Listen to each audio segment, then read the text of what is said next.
There was once a poor boy named Adam who lived in a small, dusty town.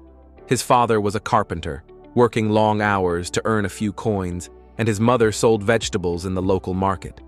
Their house was small, their meals were simple, and life was full of struggle. Every night, Adam would sit on the roof of his house and stare at the stars. He would whisper to himself, "If the sky has no limit, why should my dreams have one?" His mother often worried about him.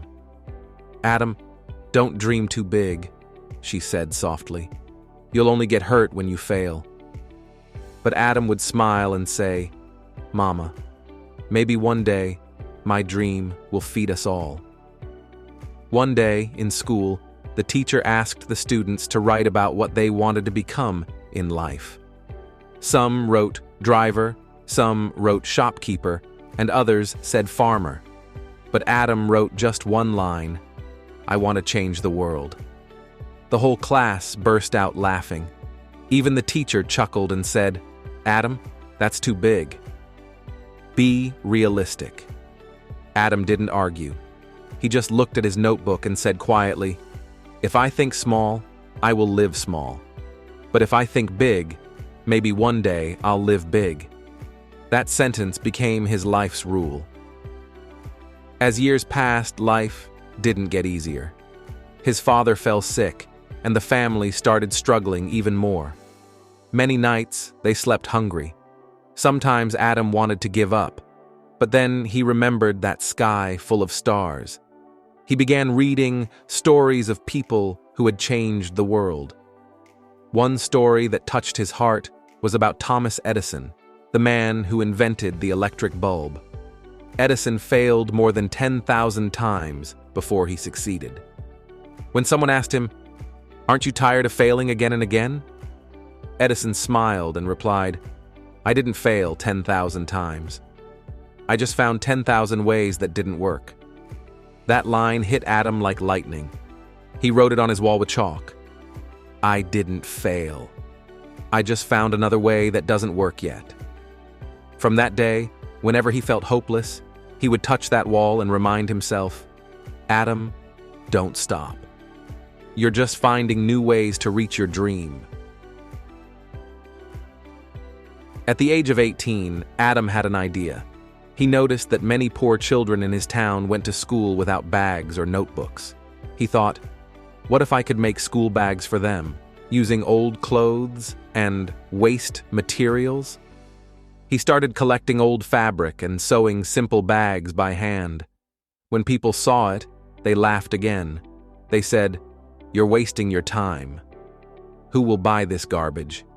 But Adam said calmly, "If I can help even one child carry his books with pride, I've already succeeded." Days turned into months. He would work during the day and stitch bags at night. Sometimes his hands bled. Sometimes he cried quietly, but he never stopped. Slowly, a few teachers noticed his work. Then a local NGO supported him. Soon, his small idea began to grow, from one street to another, from one school to another. 5 years later, Adam's project became a national movement. His team provided free school bags to 1 million children across the country. One day, a reporter asked him, "Adam, you started with nothing. How did you make it this far?" Adam smiled and said, "The size of your success is always decided by the size of your thinking."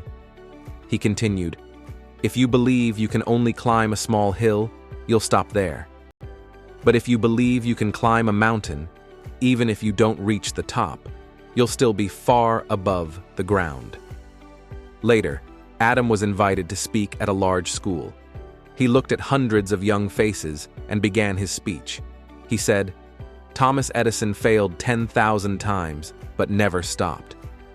Nelson Mandela spent 27 years in jail but never gave up. Wright brothers were called crazy before they made humans fly. All of them had one thing in common. They thought big. They didn't just dream for themselves. They dreamed for the world." He paused for a moment and looked at the children again. "Maybe right now," he said, "you think you're too small. Maybe your family is poor. Maybe people laugh at your dreams. But remember, big thinking doesn't need money, it needs courage. He raised his hand and said loudly, "Think bigger than your fear. Work harder than your pain. And one day, the same people who laughed at you will clap for you." The hall was silent for a moment, and then filled with applause. Some children cried, some smiled with hope. Adam's eyes were full of tears too, because he knew he had done what he always dreamed of. He didn't just change his life, he changed thousands of others by showing them the power of big thinking. So whenever you feel small, whenever you feel like giving up, remember Adam's story. Big thoughts create big lives.